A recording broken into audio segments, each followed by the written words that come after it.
توسل بالحبابة والبتول المستطابة والنبي ثم الصحابة فعسى دعوة مجابة نتوسل بالحبابة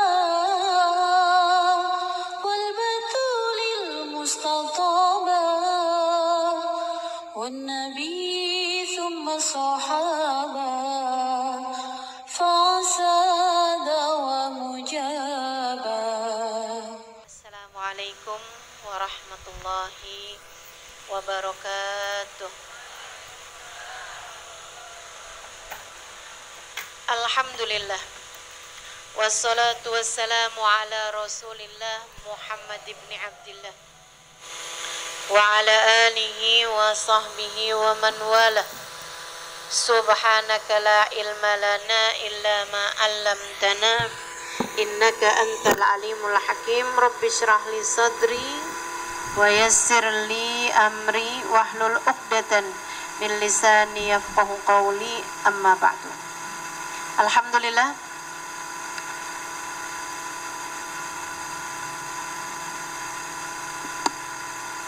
kita doakan semoga segenap panitia pelaksana dari Majelis Ta'lim Al-Ikhwan, Muslimah Al-Ikhwan, selalu dalam lindungan Allah SWT. Sama-sama kita hormati, kita muliakan para ustazah, para ubabah, para syaraif, para pimpinan-pimpinan pondok pesantren, pimpinan-pimpinan majelis ta'lim, yang semoga semuanya dalam limpahan rahmat ridha Allah SWT, dan juga tentu saja semua yang hadir di majelis ini, baik ibu-ibu, kakak-kakak, adik-adik, anak-anak, baik yang datang dari jauh maupun yang datang dari dekat. Ya, semoga semuanya dirahmati dan dicintai Allah SWT. Sampai ketika Islam ada, mereka masuk dalam agama Islam. Sampai kemudian Nabi Muhammad berangkat hijrah, para sahabat-sahabat yang beriman ini juga berangkat hijrah. Termasuk diantaranya Ummu Salamah dengan Abu Salamah, meskipun Abu Salamah nih berangkatnya nggak barengan sama Ummu Salamah. Istrinya duluan berangkat, bawa anak-anak gitu ya. Tapi yang Abu Salamahnya nggak berangkat dulu. Kenapa? Karena dia dilarang sama keluarganya yang mayoritasnya notabene adalah kaum kafir Quraisy. Mereka nggak bolehin gitu. Sementara kalau Ummu Salamah kan istri itu kan izinnya cuma sama suami. Ini suaminya berangkat hijrah, berangkat Ummu Salamah. Jadi sekalian, kehidupan juga tidak mudah bagi Ummu Salamah sampai kemudian alhamdulillah Abu Salamahnya berangkat hijrah. Sesudah bersama kembali dengan Abu Salamah ini baik. Ummu Salamahnya juga perempuan yang seperti yang tadi saya sampaikan, sangat baik, sangat berpendidikan, dan juga cantik ya. Jadi sekalian, Abu Salamah pernah ngobrol nih sebagai pasangan suami istri sama Ummu Salamah ketika mereka sudah ada di Madinah. Ngobrolnya kayak gini, ini istilahnya anak-anak zaman sekarang, deep talk. Ada juga yang mengatakan, apa tuh katanya, cerita bantal, ngobrol bantal gitu ya. Maksudnya itu ngobrol-ngobrol yang udah lagi berduaan tempat tidur gitu loh. Abu Salamah, kata si Ummu Salamah, kalau kamu ada kenapa-napa saya gak bakalan nikah lagi.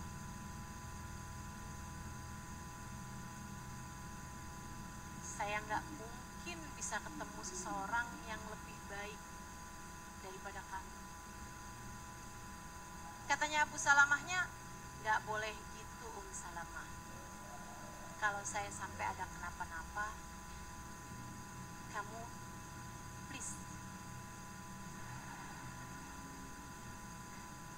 menikahlah lagi. Menikahlah kembali.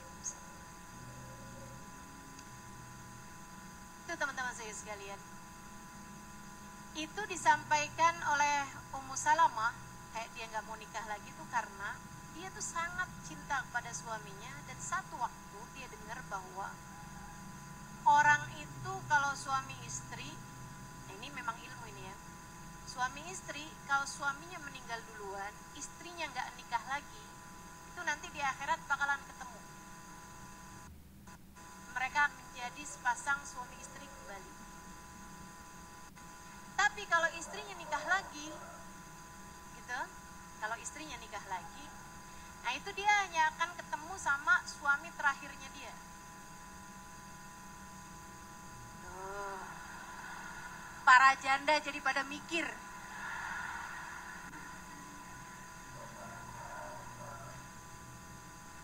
Jadi habis Salamah denger itu gitu kan, dia ngomong tuh sama suaminya, pokoknya kalau kamu meninggal duluan dari saya nggak bakalan nikah lagi lah Abu Salamah, katanya gitu. Jangan gitu dong Salamah, gak apa-apa, kamu nikah aja lagi. Ini istri baik, suami baik tuh ngomongnya begitu. Yang sekarang banyak kejadian justru sebaliknya. Ya kan begitu ya? Awas lo ya, kalau saya meninggal kamu jangan nikah lagi. Liatin, suami kamu yang baru saya hantui.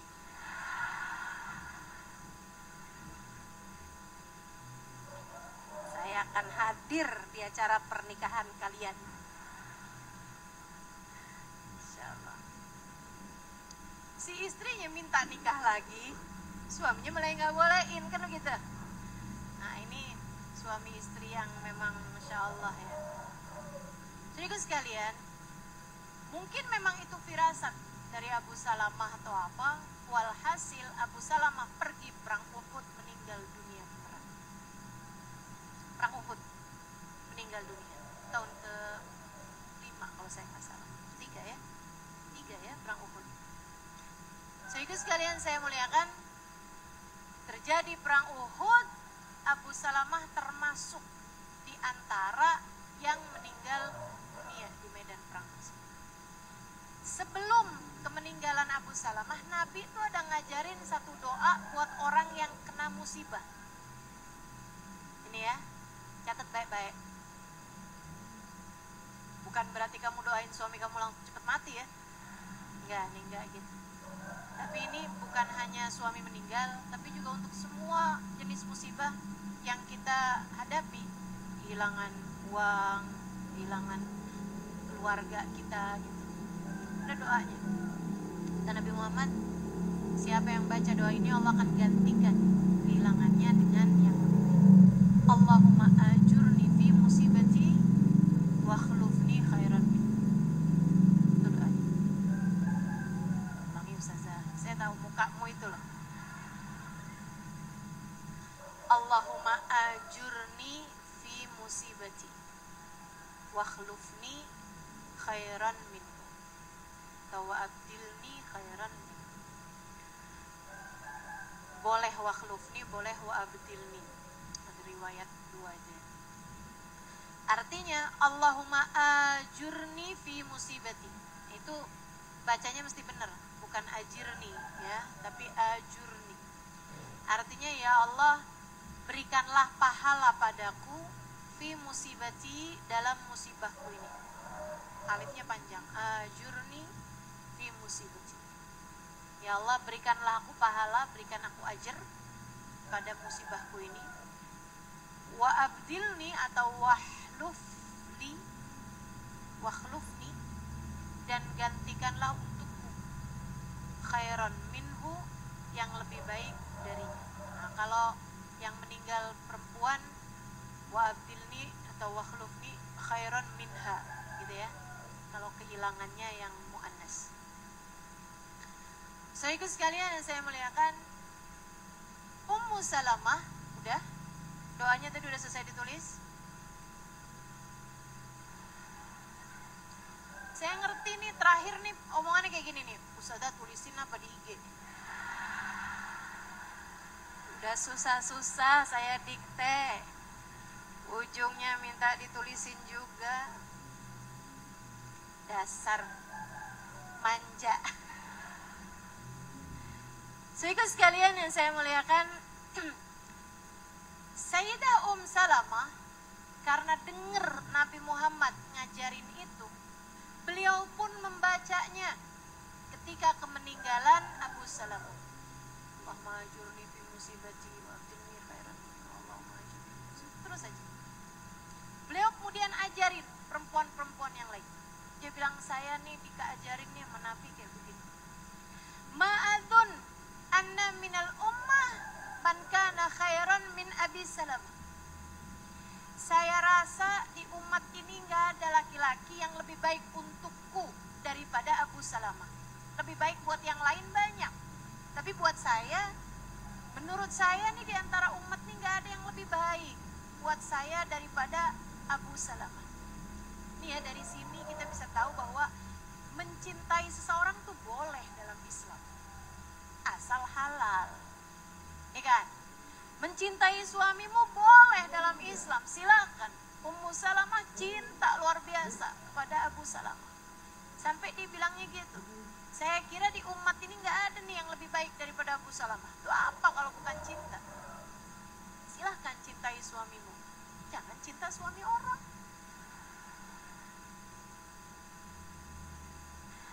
Akan tetapi saya membaca doa ini, kan doanya kan, ya Allah gantikan untukku yang lebih baik daripada Abu Salamah. Ya kan doanya gitu. Kata Ummu Salamah, saya kira sih gak ada yang lebih baik buat saya daripada Abu Salamah. Tapi kok kamu baca doa itu? Saya tetap membacanya karena mengamalkan hadisnya Nabi Muhammad. Saya baca aja, walaupun saya gak kepengen juga nikah lagi.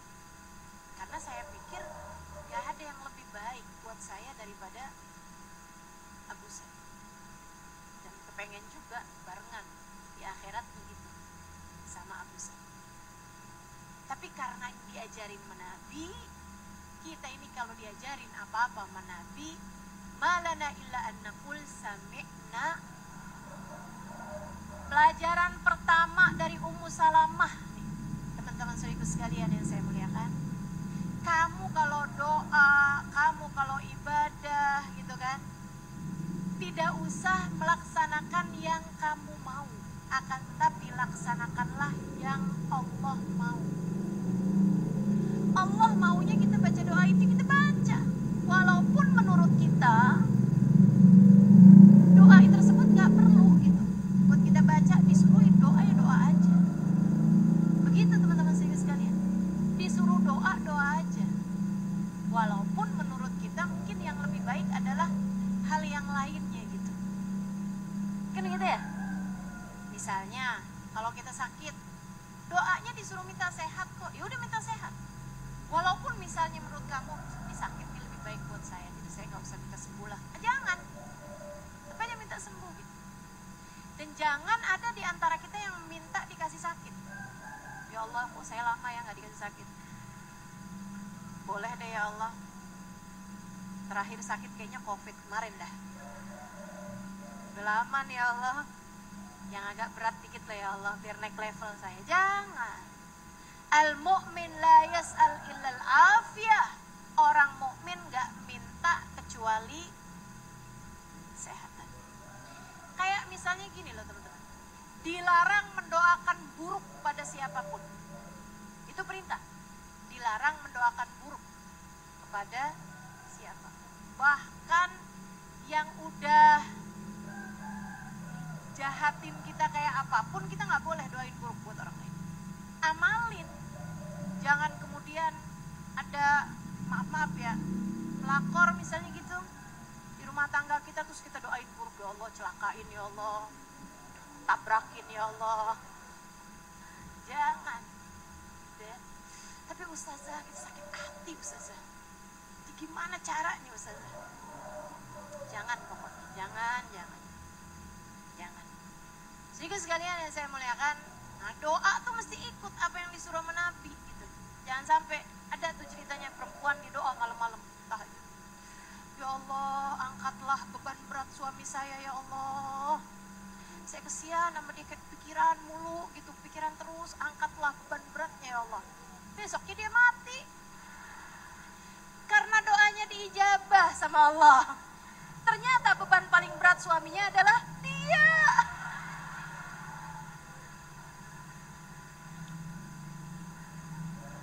Pokoknya doa tuh mesti ikutan aturan, ya. Nah, yang disuruh doanya apa, udah kita doa gitu aja. Bahkan orang tuh juga nggak boleh minta mati, teman-teman. Nggak boleh tuh. Sesakit apapun, keadaan tidak menyenangkan apapun gitu. Misalnya suasana perang gitu kan. Ya Allah, ini kayaknya berat banget hidup kayak gini ya Allah. Mendingan saya mati aja ya Allah. Nggak boleh. Nggak boleh kayak gitu. Waktu Nabi Muhammad jengukin orang sakit berat, bilang, doain saya mati dong. Nanti Rasulullah sakit. Nabi bilang, la taqul hakata, jangan gitu. Jangan gitu. Akan tetapi, katakanlah, ya Allah, jika memang ada umur yang harus saya jalani, sehatkanlah. Jika memang tidak ada lagi umur yang harus saya jalani, ya Allah, ringankanlah sakit saya, mudahkanlah saya untuk berjumpa dengan kematian saya, ringankanlah kematian saya. Gitu, suruhnya doa kayak gitu. Jadi nggak boleh tuh minta mati. Doain saya dong biar mati, jangan. Apalagi ngomong kayak gitu di hadapan suami. Sesudah dia menyakiti, doain aja saya biar mati. Kayak gitu ya. Ini Salamah, karena diperintah Nabi Muhammad buat doa kayak begitu, doa. Walaupun dia juga nggak benar-benar minta kayak yang, ya Allah saya pengen gantinya dong dari Abu Salamah. Enggak. Dia bukan model perempuan yang emang kepengen nikah gitu kan, enggak. Walaupun anaknya banyak waktu itu, dan anaknya yang paling kecil masih menyusui di masa itu, namanya Zainab. Itu masih menyusui. Kan biasanya kan perempuan apalagi di masa itu dengan 4 orang anak kan perlu banyak nafkah. Tapi Salamah merasa, enggak, saya enggak kepengen nikah lagi untuk membuat saya jauh dari Abu Salamah. Sehingga sekalian saya muliakan, bener aja habis selesai iddah dilamar dong Ummu Salamah sama Sayyidina Abu Bakar. Terus gimana? Ditolak sama Ummu Salamah. Sehingga sekalian saya muliakan, gak lama kemudian tentu Sayyidina Abu Bakar ada istri juga ya. Untuk jadi istrinya Sayyidina Abu Bakar yang sekian itu.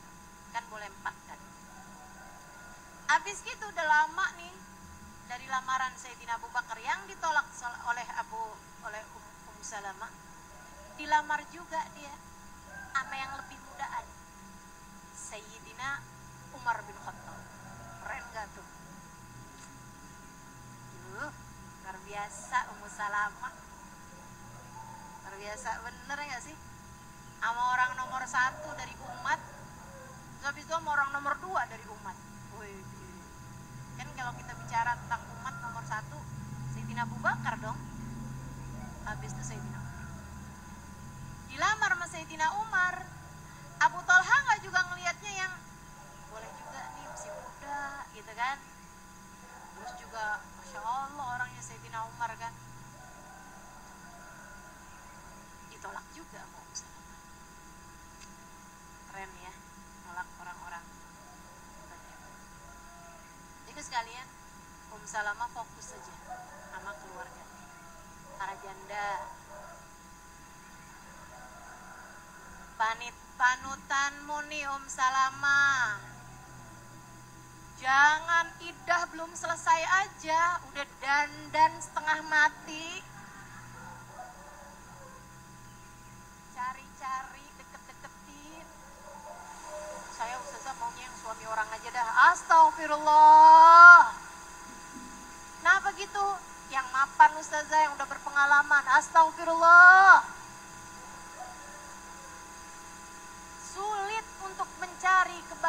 kebahagiaan jika itu kamu dapatkan dengan menyakiti perempuan lain.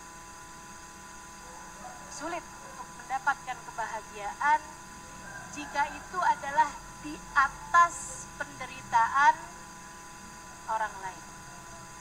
Ustazah enggak ini sama poligami. Ya saya lagi enggak bicara tentang hukum. Hukum Allah itu pasti. Hukum Allah itu pasti. Tapi menurut saya kamu lebih berharga daripada itu. Halo? Mau hidup yang belum aja udah kebayang permasalahannya. Kalau kamu udah tahu itu adalah lobang singa, sarang singa. Kalau kamu udah tahu bahwa itu adalah lobangnya buaya, ngapain kamu masukin? Gitu kan? Kalau kamu udah tahu itu adalah goanya serigala gitu, ngapain kamu masukin? Belum aja udah kebayang dilabrak sama istri tua, nggak dilabrak sama dia, dilabrak sama anaknya, ya kan ya? Udah kebayang gitu, mau kayak begitu. Kamu lebih berharga daripada itu, teman-teman. Kamu lebih berharga daripada itu. Ayolah, Ustazah, ini masalahnya yang ngelamar istri tuanya. Kalau kayak gitu silakan. Tapi dapat mana kita cerita kayak begitu?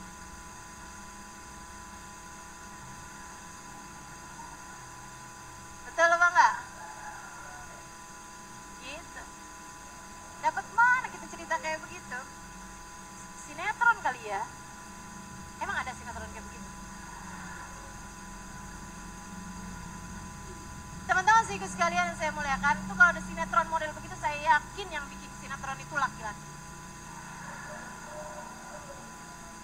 Dia ngarep gitu ya. Jadi sekalian, jangan deh, pokoknya jangan. Saran saya tuh, saya selalu berpikir seperti ini ya. Nikah itu seharusnya adalah sebagai solusi kehidupan. Jangan mau nikah membuatmu lebih banyak masalah. Ya kan? Nikah tuh solusi kehidupan. Jangan sampai belum tuh kamu udah lihat, ya Allah masalahnya gede banget. Jangan nikah, tidak. Maksudnya jangan nikah sama orang itu. Udah banyak kok orang-orang yang nikah bersama dengannya akan menjadi solusi dalam kehidupan. Bukannya permasalahan baru dalam hidup. Teman-teman sekalian yang saya muliakan, misalnya nih, kamu tahu ada laki-laki, maaf ya, candu narkoba. Dia mendekati kamu, dia melamar kamu, terus dia bilang gitu, saya akan berubah sayang. Hidup bersamamu membuat saya nggak akan lagi kecanduan barang-barang selain kecanduan dirimu.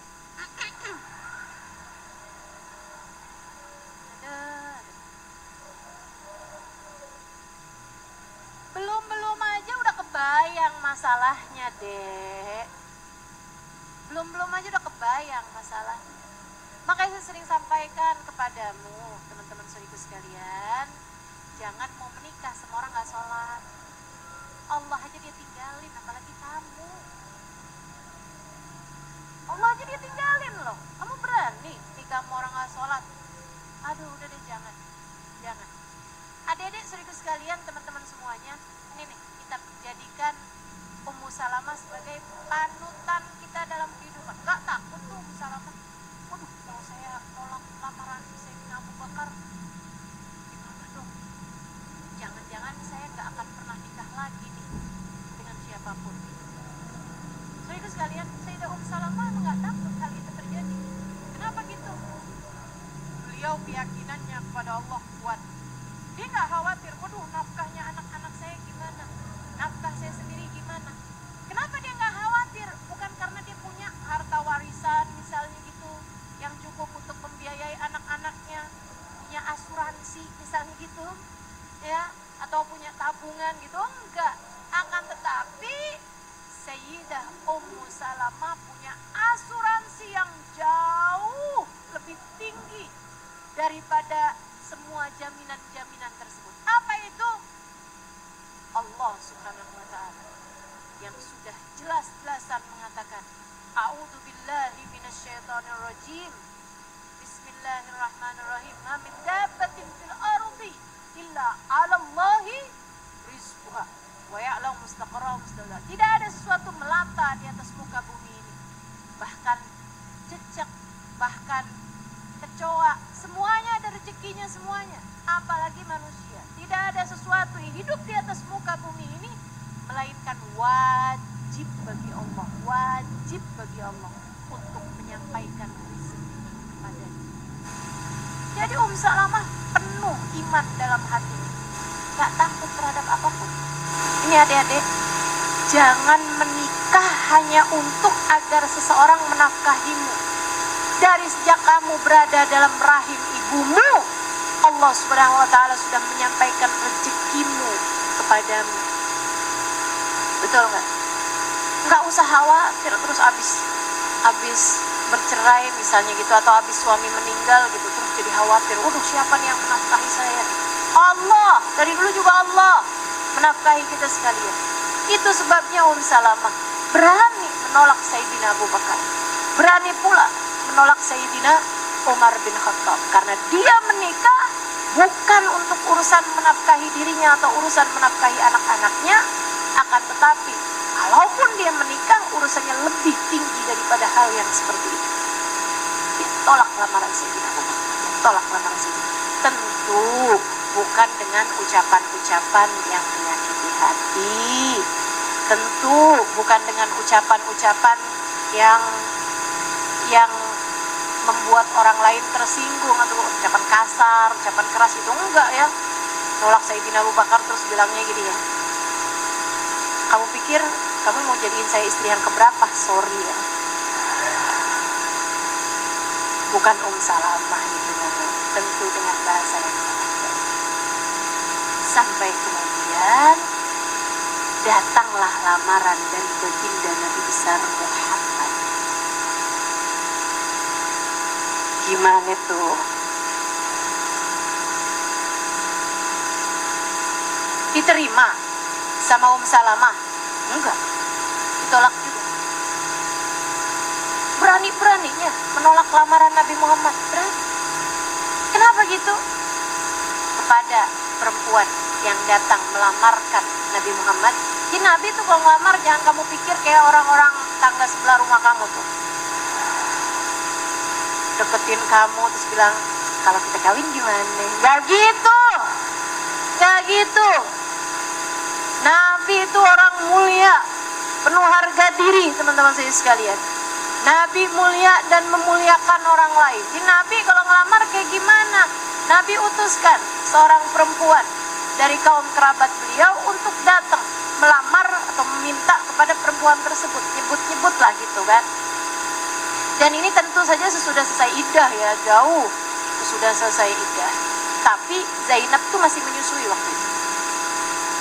Teman-teman sekalian, kepada perempuan yang datang melamar untuk Nabi Muhammad, Sayyidah Salamah bilang kayak begini, saya rasa lebih mudah bagi saya untuk menjadi umat Nabi Muhammad daripada saya menjadi istri Nabi Muhammad. Sampaikan kepada Nabi permohonan maaf saya. Fa'inni imra'ah, karena saya adalah seorang perempuan dengan banyak kekurangan-kekurangan. Belajar nih, dengerin.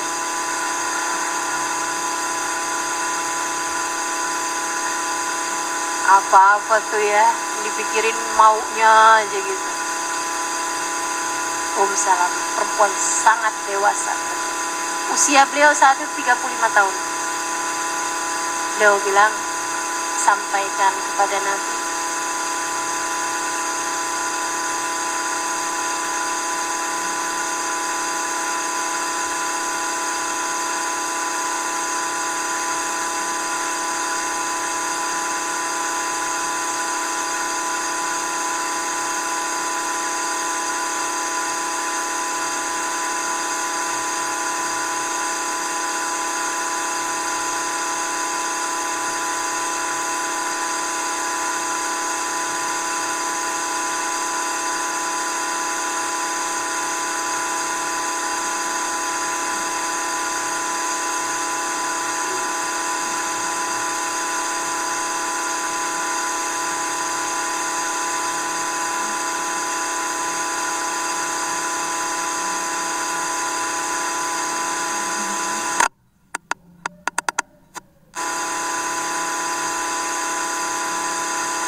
kan, duduk di kursinya. Dulu kan duduk di kursi biar kelihatan aja. Waktu baca maulid kan duduk di bawah tuh. Itu karena memang gangguan ada pada doakan mudah-mudahan cepat sehat kakinya insyaallah. Saudaraku sekalian saya muliakan, jadi nih Sayyidah Ummu Salamah minta maaf atas hal tersebut. Dia bilang, saya seorang perempuan pencemburu, saya takut gak bisa jaga hati. Kemudian yang keduanya, saya adalah perempuan yang juga tidak muda. Jauh lebih bagus kayaknya kalau Nabi Muhammad tuh menikah dengan perempuan-perempuan yang muda gitu, yang jauh lebih muda lah dari saya, 20-an tahun lah gitu. Saya khawatir tidak cukup pandai untuk menyenangkan, membahagiakan Nabi Muhammad SAW. Lagian kalau tua tuh kan ya, habisnya mijitin dia minta dipijitin. Gantian dong gitu kan. Habisnya minyakin gitu kan, minta diminyakin. Ya Allah. Saudara sekalian yang saya muliakan, dulu zaman muda samping tempat tidur kita parfum. Sekarang P3K, pertolongan pertama pada kecelakaan. Malam-malam batuk gitu kan, malam-malam kram gitu. Jadi samping tempat tidur tuh, iya gitulah, minyak-minyakan. Begitu bukan? Saya enggak Ustazah, umur kamu baru 17. Tanyakanlah kepada yang berumur.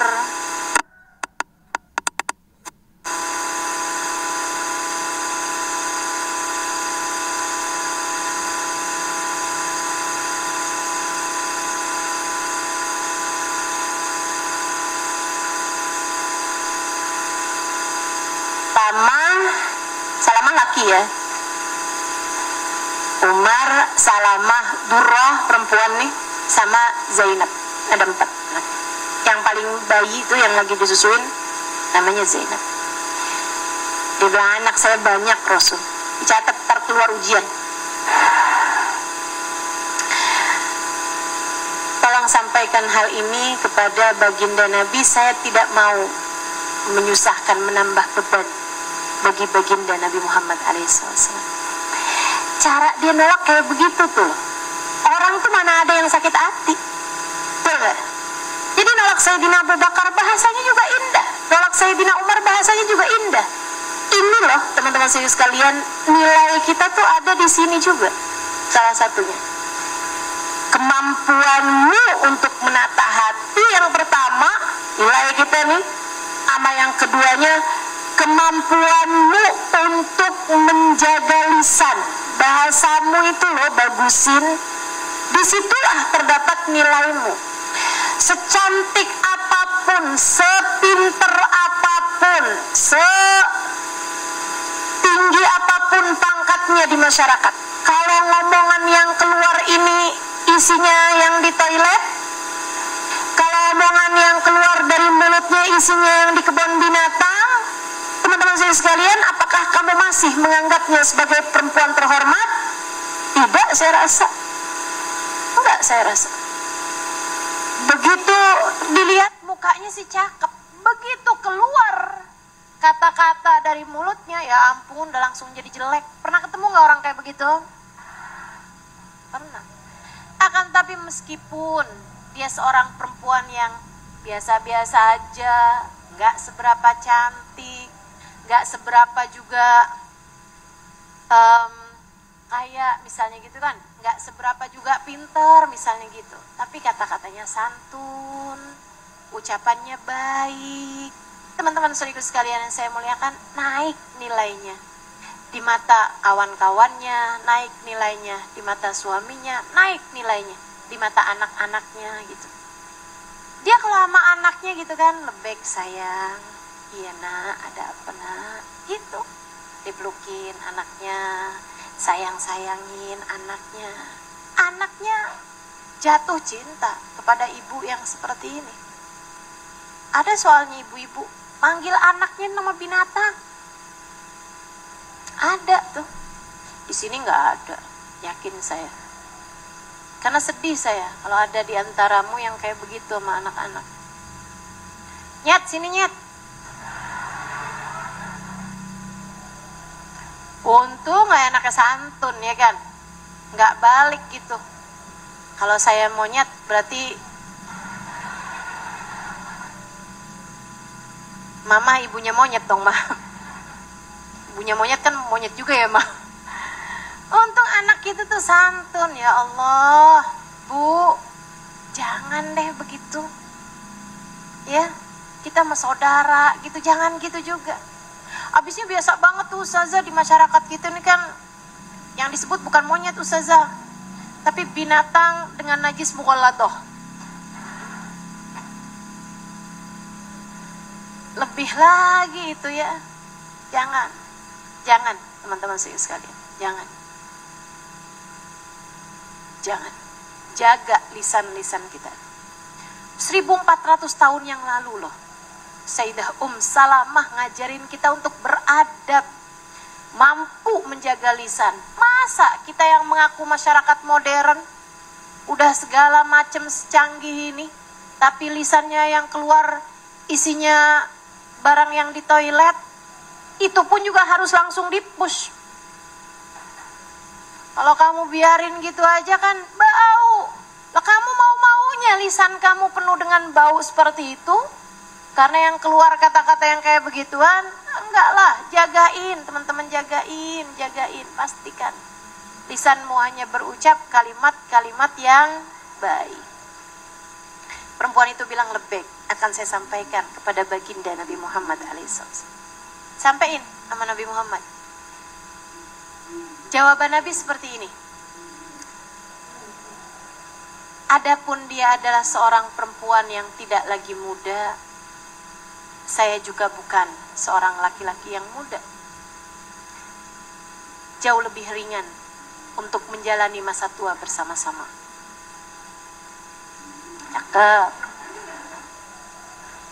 Emang sih guru kita semuanya dalam berbicara adalah baginda Nabi besar Muhammad. Saya tuh pelajarin hadisnya Nabi bukan 1, 2, ribuan. Karena saya mondoknya lama. Saya mondok 12 tahun teman-teman, dan sampai sekarang masih terus belajar, masih terus baca hadisnya Nabi Muhammad alaihissalam.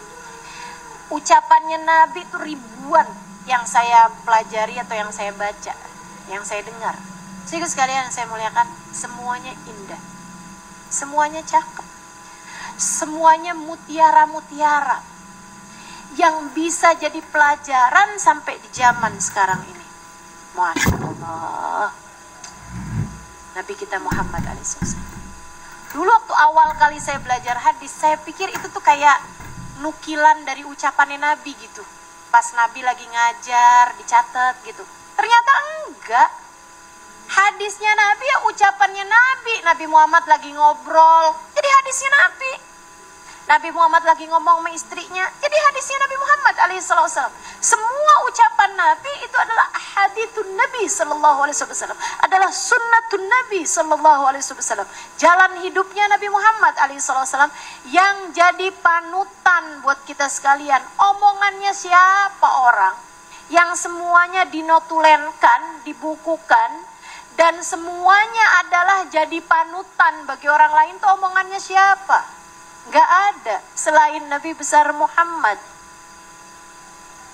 Mau presiden kayak gimana, mau pimpinan apaan kayak gimana, ketua PBB sekalipun, gak ada orang yang saat ngobrol bersama dengan orang lain jadi kata-kata mutiara semua gitu, jadi ungkapan-ungkapan yang memberi pelajaran semuanya gitu, gak ada. Nabi Muhammad sallallahu alaihi wasallam doang. Teman-teman sekalian, kalau ucapan saya di saat mengajar kamu tulis, kemudian kamu sebarkan kepada orang lain, silahkan, bagus. Teman-teman sekalian, akan tapi omongan saya hari-hari gitu saat ngobrol ini apa, belum tentu semuanya pas buat dijadikan sebagai pelajaran-pelajaran dalam hidup. Kenapa begitu? Karena saya terkadang bicara dari hawa nafsu saya. Sementara Nabi besar Muhammad alladzi la yantiqu anil hawa in huwa illa wahyun Semua yang beliau ucapkan adalah wahyu dari Allah Subhanahu wa taala. Adapun Ummu Salamah sudah tidak lagi muda, saya pun juga nggak muda, kata Nabi. Menjalani masa tua bersama-sama jauh lebih ringan daripada menjalani masa tua sendirian. Artinya Nabi Muhammad dah menerimalah urusan umur. Amma hiya faghayur, adapun dia adalah seorang perempuan yang pencemburu. Nih ya, Nabi itu nggak ada nih umat yang berani-beraninya menolak lamaran saya. Tuh, itu kalau orangnya pakai hawa nafsu gitu tuh, dia harap dia dilamar sama siapa lagi nih? Saya sumpahin dia ya. Gitu, gak ada. Nabi Muhammad tuh teman-teman, seapa-apanya kan Nabi Muhammad ditolak lamarannya. Betul apa enggak? Seapa-apanya gitu Nabi Muhammad ditolak lamarannya. Kita aja rasanya kayak yang, ya ampun Ummu Salamah, ya biar bahasanya kayak gimana bagusnya, tapi Nabi Muhammad loh ditolak, astagfirullah, gimana sih gitu kan?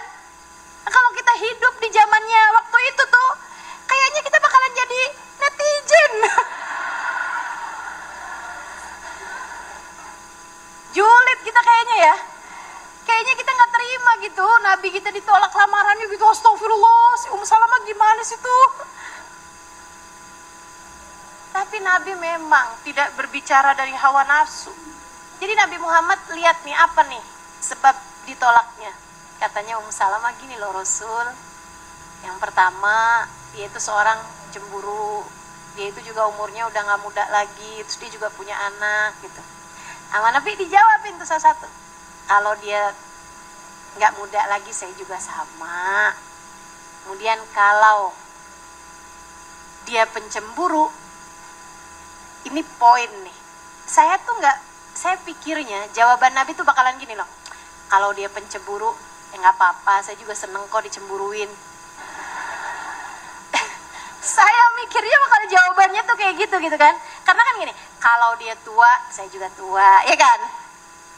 Kalau dia ada anak, kata Nabi Muhammad, kalau dia punya anak, sampaikan kepada Ummu Salamah, anaknya adalah anakku juga. Cakep ya kan? Anak Ummu Salamah adalah anakku juga. Itu kata Nabi. Tapi kalau urusan dia pencemburu, nih Nabi Muhammad bilang, saya akan mendoakan kepada Allah agar Allah menghilangkan sifat tersebut dari hati. Jadi sekalian, Nabi tidak mengizinkan seorang perempuan terjebak dalam rasa cemburunya. Nabi nggak mau kamu tersiksa dengan rasa cemburu. Maka ingetin ucapan ini, ingetin cerita ini teman-teman saya sekalian. Nabi nggak mau kamu tersiksa dengan cemburu. Maka jangan biarkan kecemburuan menggerogoti kebahagiaan hatimu. Kalau kamu lagi dilanda perasaan cemburu, ilangin. Ingetin. Ini hanya akan membuat saya tersiksa. Jangan mau-maunya disiksa dengan rasa cemburu. Suami saya kok mainan HP mulu, WhatsApp gak kelar-kelar. Terus mendadak kamu jalan di belakangnya dengan leher panjang.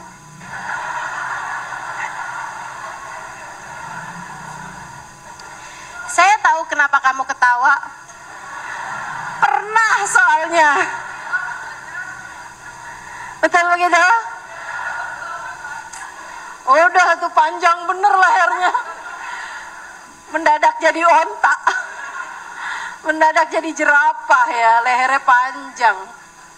Masya Allah, liatin gitu kan. Sama siapa sih WhatsApp-nya? Masya Allah. Apalagi kalau dia ngangkat telepon di jalan keluar gitu. Keluar kamar, apalagi masuk kamar mandi. Yang sekarang bukan lehernya yang panjang, telinganya yang panjang. Masya Allah, itu kelakuan siapa tuh? Saya katanya. Teleponan sama siapa sih nih gitu kan. Udah tuh abis itu curiga aja. Suami pegang sisir curiga. Suami pakai parfum curiga. Suami ganti baju curiga. Maksud kamu gimana gitu? Suami kamu suruh bau apa gimana? Suruh berantakan apa gimana? Ya nggak apa-apa lah teman-teman saya sekalian. Tapi ustazah ternyata kecurigaan saya terbukti benar. Istri itu ustazah bagaimanapun punya feeling. Ustazah nggak tahu nih. Istri itu ustazah bagaimanapun itu punya firasat. Kan ada disebut ustazah dalam hadis Nabi. Ittaqu firasatal mu'min fa innaha tandur binurillah. Hati-hatilah terhadap firasatnya orang mukmin, dia bisa melihat dengan cahaya Allah. Penyalahgunaan hadis ini mah. Ya ampun, ya ampun. Ini bisa ditangkap nih, pencemaran nama baik nih. Nama baiknya Nabi. Masya Allah. Teman-teman saya sekalian, benar Nabi Muhammad bilang ittaqu firasatal mu'min fa innaha tandur binurillah. Betul. Hati-hatilah terhadap firasat orang mukmin, dia bisa melihat dengan cahaya Allah. Sehingga sekalian yang saya muliakan, maksudnya firasat di situ tuh bukan kecemburuanmu itu, bukan. Tapi kayak kamu udah mau jalan, tau-tau yang nggak usah gitu ya. Ternyata tiba-tiba anak kamu jatuh, atau ternyata di jalanan sana ada apa yang kalau kamu jalan mungkin akan berbahaya gitu. Kan kita suka merasa kayak begitu kan? Gitu. Allah kasih firasat, teman-teman saya sekalian. Ya itu benar gitu. Tapi tunggu dulu. Yang dimaksud firasat di situ adalah al-mu'min, orang mukmin. Enggak semua orang itu punya firasat yang benar gitu. Karena itu adalah mukmin, tandur binurillah, melihat dengan cahaya Allah. Siapa yang menurut kamu bisa melihat dengan cahaya Allah? Orang-orang semacam kita yang matanya seringkali ngelihat kemaksiatan ini. Kamu pikir bisa melihat dengan cahaya Allah? Teman-teman saudaraku sekalian, jangan percaya sama firasatmu sendiri. Karena dia belum tentu bisa melihat dengan cahaya Allah. Sebab mata kita terlalu berlumuran dosa untuk bisa melihat dengan cahaya Allah. Saya nggak percaya kok sama firasat saya. Kenapa gitu? Saya tahu mata saya betapa sangat banyaknya belepotan dengan dosa-dosa. Maka teman-teman saudaraku sekalian, siapa yang dimaksud dengan fa innaha tandur binurillah? Para wali-walinya Allah. Para wali-walinya Allah. Saya sudah membuktikan ketajaman firasat-firasat mereka. Bahkan dari sejak 20 tahun yang silam, guru saya Al-Mukarramah Ubabah Maryam Almarhumah yang sudah meninggal dunia, Bahwa Maryam Al-Haddar, istri dari Habib Zain bin Smith, udah menceritakan, kamu Halimah satu hari nanti kamu akan sangat sibuk nak. Satu hari nanti kamu akan gak punya banyak waktu untuk bisa berkhidmah kepada guru-guru. Sekarang gak apa-apa ya nak ya, kamu sibuk berkhidmah kepada saya saat ini. Kata beliau, tetaplah ada di sini bersama dengan saya. Saya bilang marhaba, Ubabah, gak kapan, saya gak akan sibuk Ubabah. Saya akan dapat berkhidmah pada guru-guru saya. Kata Ubabah, enggak gitu. Satu hari nanti kamu akan sangat sibuk. Insya Allah. Itu kayak semua yang beliau omongin 20 tahun yang silam, teman-teman. Terbuktinya tuh bukan cepet gitu. Bertahun.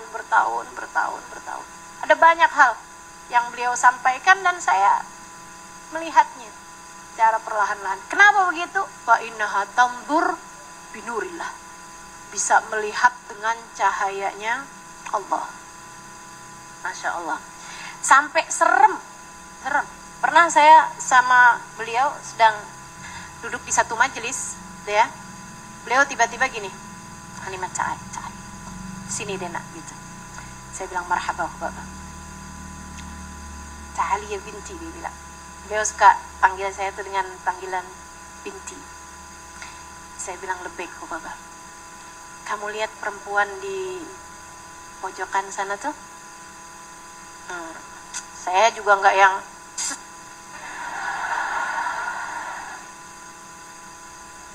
saya bilang, iya Hubabah, saya lihat.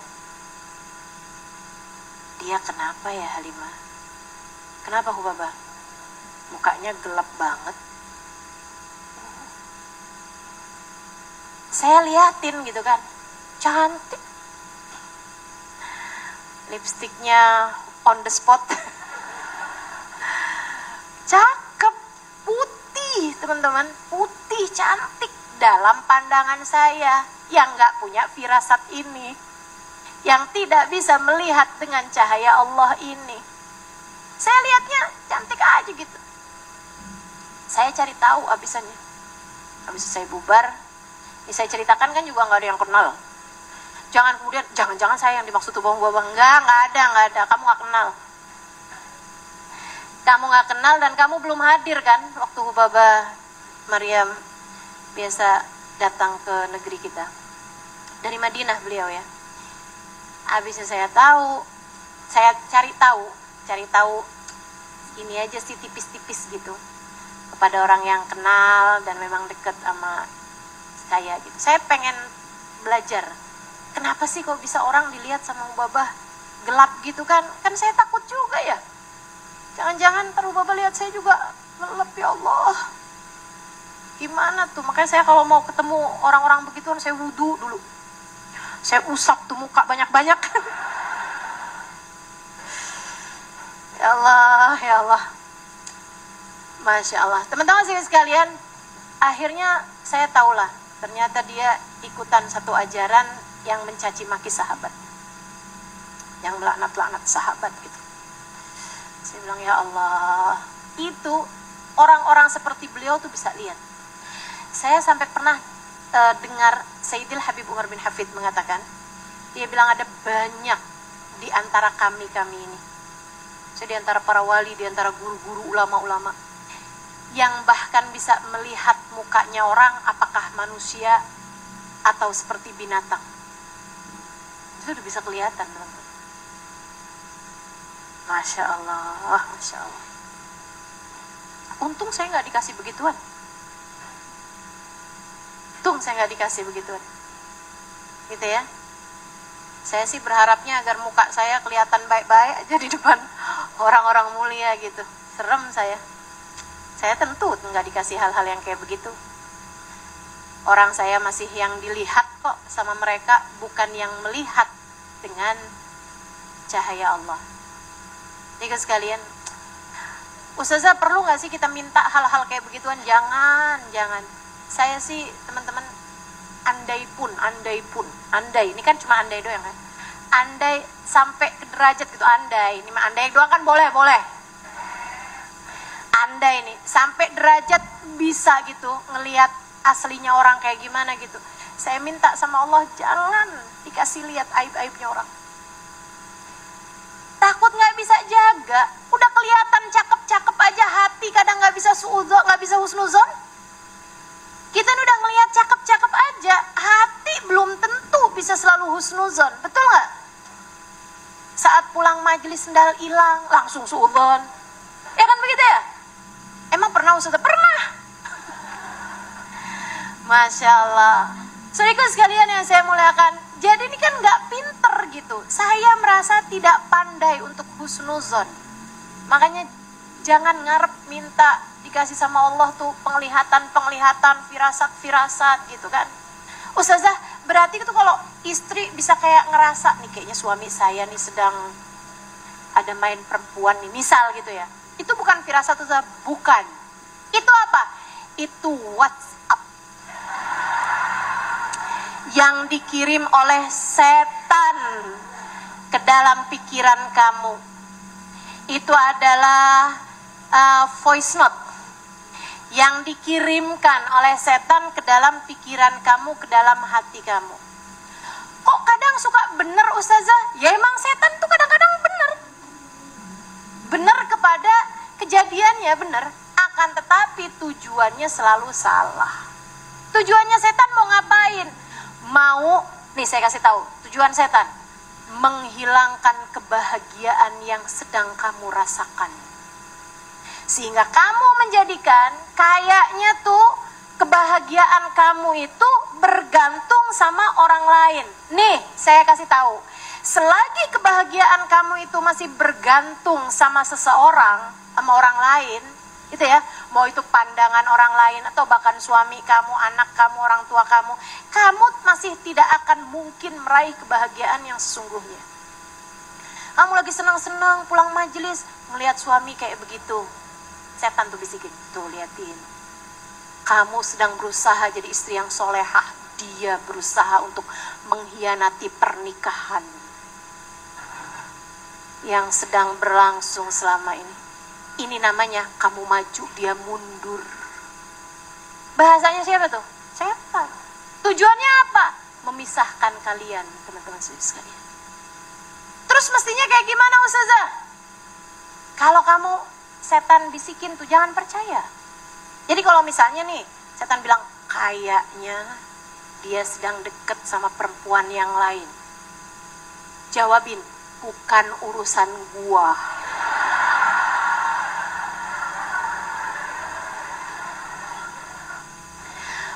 Bukan yang nggak percaya, enggak, insya Allah enggak, gitu, enggak, bukan. Saya nggak mau kamu berpikiran seperti itu dalam pikiran kamu, maka masukin enggak, suami saya setia. 1000 kali lipat setia. Enggak usah. Itu namanya apa tuh? Positif. Bukan. Positif yang melenakan gitu. Positif tapi ngerusak gitu. Karena kalau ternyata tidak seperti itu, hati kamu akan semakin kecewa. Enggak, saya enggak minta kamu ngerjain itu, teman-teman. Terus ngerjainnya kayak gimana? Kamu sampaikan kepada pikiran kamu, bukan urusan saya. Bukan urusan saya. Suami saya udah cukup dewasa. Suami kita dewasa kan? Kamu kan gak ada yang di sini kawin sama anak 10 tahun. Suami kamu udah balik. Apa yang dia lakukan semuanya tercatat dalam catatan amal perbuatannya. Kamu tidak akan dihisap atas perlakuan suami kamu. Gak ada pertanyaan bakalannya dalam alam kubur. Kenapa kamu biarin suami kamu pacaran? Gak ada ceritanya. Kenapa kamu biarkan suami kamu selingkuh? Gak ada. Itu urusan dia dengan dosanya sendiri. Itu urusan dia dengan catatan amal perbuatannya sendiri. Ini adalah satu kebodohan ketika ada orang berpikir kayak begini, suami saya selingkuh nih, kalau gitu saya juga. Emang dia pikir dia aja yang masih laku, saya juga. Kemudian kamu cari nomor WhatsApp dari mantan kamu zaman SMA. Kemudian kamu deketin dia gitu. Kemudian kamu sebagaimana telah dibuat cemburu sama suami kamu juga berusaha untuk membuat suami kamu cemburu. Kehidupan macam apa yang kamu jalani? Teman-teman sekalian, itu hidupnya orang yang dia pikir habisnya kematian tuh gak ada kehidupan. Boleh kamu berpikir seperti itu jika kamu menyangka bahwasanya habisnya mati kamu gak dihisap sama Allah Subhanahu wa Ta'ala. Tapi kalau kamu sadar penuh bahwa kehidupan yang sekarang kamu jalani, setiap menitnya akan ada pertanyaan di hadapan Allah Subhanahu wa Ta'ala, dewasalah saudariku sekalian. Jangan fokus kepada catatan perbuatan dosa orang lain, bahkan jika itu adalah suamimu sendiri. Nggak usah pusing sama hisabannya dia gitu. Oh dia mau kayak begitu ya silahkan aja, gitu kan. Kamu hanya perlu fokus kepada catatan perbuatanmu sendiri. Pastikan hanya raqib yang mencatat semua yang kamu lakukan di atas muka. Saudara sekalian yang saya muliakan, tetaplah jaga hati dengan berpikir bahwa itu urusan dia dah. Dia toh juga bukan anak kecil yang perlu kamu tegur, yang perlu kamu tanyain itu sama siapa, kenapa, di mana, kapan. Nggak usah. Saudara sekalian yang saya muliakan, kamu istri, bukan RT yang 24 jam wajib lapor. Kamu istri, saudara sekalian, perlakuanmu kepada suamimu akan dihisab oleh Allah Subhanahu wa taala. Fokuslah kepada memberi kebaikan kepada suamimu dan juga kepada siapapun. Setuju? Setuju. Enak nih kan kalau ngaji nih gini. Jadi ngerti caranya berpikir, teman-teman. Tapi berat ustazah, sampai rumah lain lagi nih ustazah. Kalau lagi dengerin kajian kayak gitu. Ya Allah, itu dia ya. Makanya emang mesti banget sering-sering minta perlindungan dari setan. Itu setan tuh emang kerjaan kayak gitu tuh. Kamu kalau lagi mau marah, buruan ke kamar mandi wudu. Ini tips yang diajarin baginda Nabi besar Muhammad sallallahu alaihi wasallam. Termasuk kalau hati kamu lagi dilanda cemburu, buruan pergi wudu. Jadi sama Nabi itu Sayyidah Salamah malah doakan, semoga Allah menghilangkan sifat cemburu itu dari hatinya Salamah.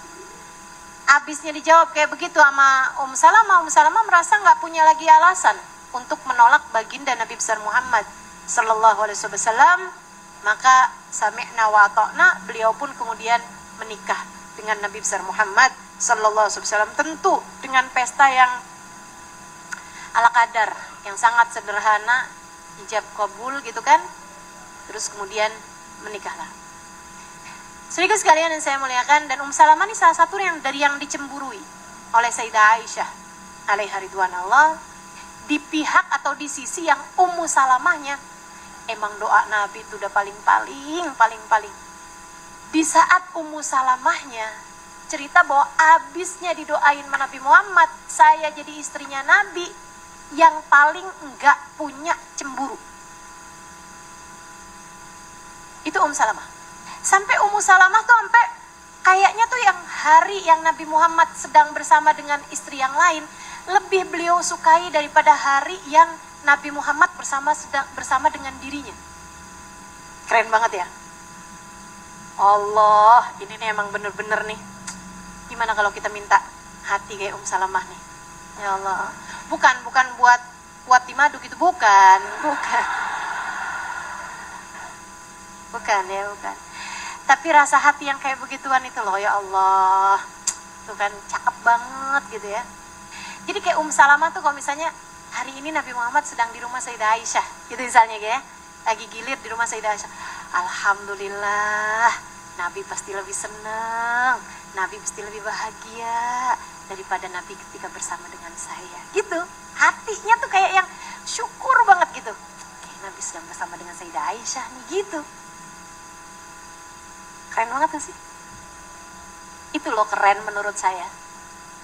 Kalau kamu jadi istri yang begitu tahu suami kamu nikah lagi terus kamu labrak, menurut saya kamu gak ada keren-kerennya. Jika kamu bisnya tahu istri kamu ada main perempuan misalnya gitu, terus kamu langsung gitu pergi ke salon atau klinik kecantikan, ubah hidung gitu ya, langsung sulam alis, sulam ini itu apa segala macem gitu, sampai jadi cantik, yang sampai jangankan suaminya, dirinya sendiri pas ngaca, siapa ini ya, sampai nggak kenal gitu. Menurut saya kamu nggak ada keren-kerennya, teman-teman. Bukan berarti kamu nggak boleh rawat diri, jaga diri gitu, boleh aja mempercantik diri gitu, nggak apa-apa. Tapi kalau alasanmu hanya untuk bersaing dengan perempuan tersebut gitu, ngapain? Jangan siksa diri untuk hal-hal yang seperti itu. Belajarlah untuk tidak mengkontrol hal-hal yang di luar kontrolmu. Itu tips bahagia nomor 1. Berusahalah untuk tidak mengontrol sesuatu di luar kontrolmu. Jangan berusaha mengendalikan sesuatu yang berada di luar kendalimu. Apa itu? Rasa hati suamimu. Rasa hati suamimu. Jangankan kamu mengontrol rasa hati suamimu. Rasa hatimu sendiri loh, seringkali kamu gak berhasil mengontrolnya, betul? Gitu mau ngontrol hati suami biar selalu hanya tertuju kepada dirimu. Nggak bisa lah teman-teman. Biarin aja gitu. Yang di luar dirimu itu nggak usah berusaha buat kamu kontrol. Kamu hanya perlu mengontrol hatimu sendiri. Untuk hatimu kamu persembahkan buat Allah. Hatimu kamu persembahkan buat Allah. Hidup ini singkat teman-teman. Esok atau lusa, ia akan segera kita tinggalkan. Saat itu adalah saat di mana Allah Subhanahu wa Ta'ala akan mempertanggungjawabkan semua perbuatanmu yang kamu lakukan di atas muka bumi ini. Konsentrasilah terhadap hal itu sehingga membuat kamu nggak keburu, nggak punya waktu untuk cari tahu suamimu sedang ada di mana, bersama dengan siapa. Nggak usah. Jadilah seperti Sayyidah Salamah. Ya Allah, bahagiakanlah suami saya dimanapun dan bersama dengan siapapun dia berada.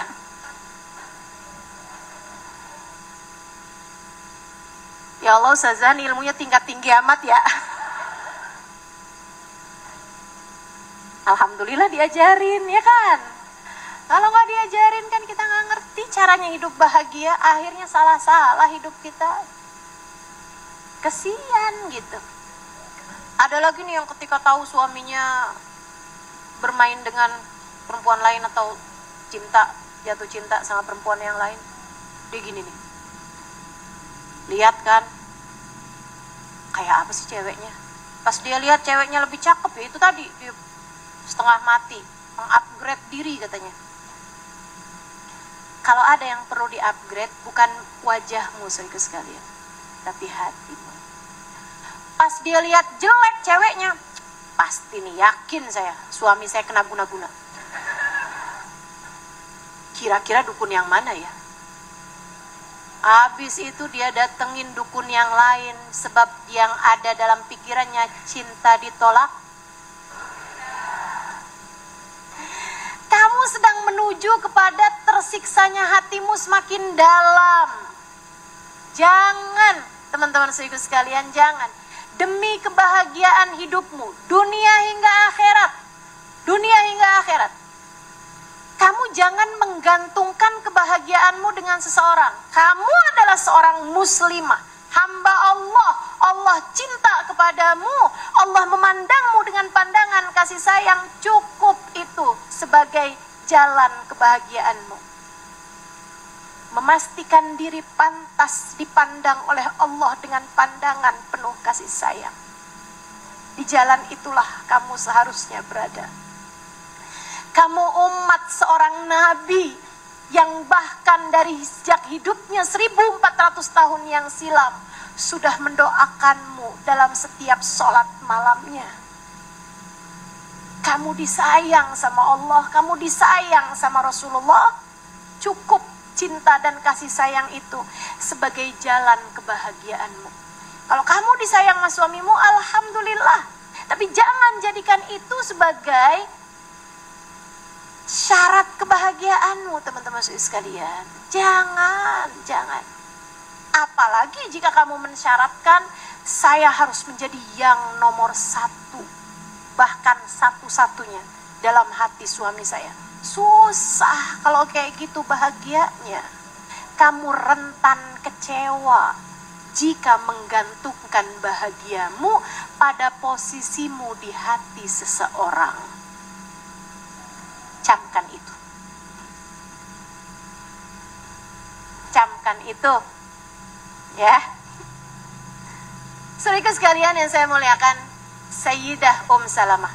Beliau dari nggak punya cemburunya sampai waktu Nabi Muhammad sakit. Ini nggak punya cemburu dan brilian otaknya. Dengerin cerita saya. Saudara sekalian yang saya muliakan, ini kata ibu-ibu, dari tadi juga lagi dengerin. Saya cuma mau negesin, jangan ngantuk. Ada gitu mama tuh, kalau saya udah naik volumenya malah ngantuk.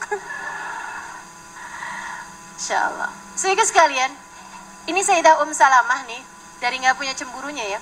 Waktu Nabi Muhammad sudah mulai sakit. Nabi Muhammad tuh mulai sakit, habisnya pulang haji wada. Yaitu pada bulan Safar, tahun 11 dari kenabian. Nabi Muhammad mulai jatuh sakit. Itu Nabi Muhammad walaupun udah sakit sampai kepalanya tuh diikat, teman-teman, karena pusing banget gitu. Nabi Muhammad badannya merah karena panas. Nabi Muhammad udah sakit tuh, udah semakin berat sakitnya gitu. Itu tuh Nabi Muhammad masih nanya gitu, hari ini saya mestinya di rumah siapa ya? Masih menggilir istri-istrinya. Kenapa gitu? Takut tidak menjadi seseorang yang adil. Tuh, takut apa? Takut hisab, takut azab. Coba tuh, Nabi Muhammad aja masih takut. Ya Allah, kita nih memang ya, Nabi Muhammadnya masih takut. Kita mah sok berani ngerjain dosa. Jadi Nabi setiap malam tuh nanyain, saya malam ini mesti di mana ya? Tolong bawa saya. Itu Nabi udah nggak bisa jalan, nggak kuat jalan. Nabi minta dipapah untuk menggilir di rumah istrinya. Menggilir tuh bukan harus hubungan intim ya, enggak. Maksudnya ada di rumah istrinya gitu. Keberadaan beliau itu yang dihitung waktunya gitu. Segitunya tuh Nabi mesti minta dipapah gitu kan, datengin istrinya yang satu, datengin lagi istrinya yang satu gitu. Jadi sekalian, sampai dan istrinya itu enggak, maksudnya istri-istri yang lain itu enggak punya kayak, aduh kesian deh Nabi nih. Mungkin ada juga gitu perasaan kayak begitu di hatinya, tapi kayak nggak bisa berbuat apa-apa juga. Ya udahlah, emang nabinya mau kayak begitu gitu. Dan mungkin juga karena seneng aja kan bisa ngerawat Nabi Muhammad juga. Mungkin kalau kita jadi istrinya juga kayak gitu kan, seneng nih Nabi Muhammad kita yang rawat di masa sakitnya gitu kan. Saudara sekalian yang saya muliakan, Salamah dong. Ini inisiator nih ya, seorang punya ide gitu.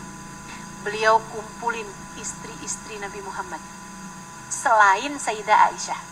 Oh, brilian banget nih, brilian banget.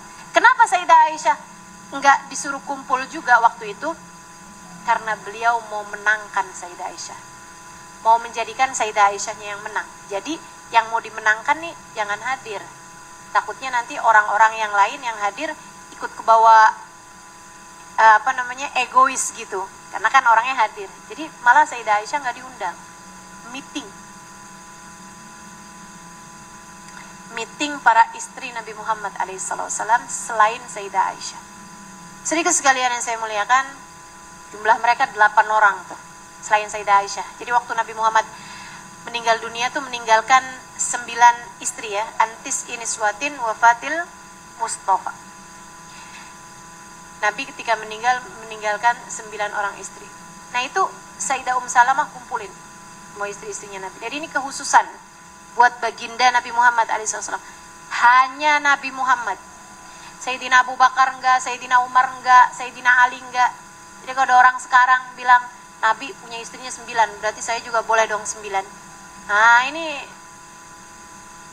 begini, ini ya agak ada yang kurang di otaknya dia.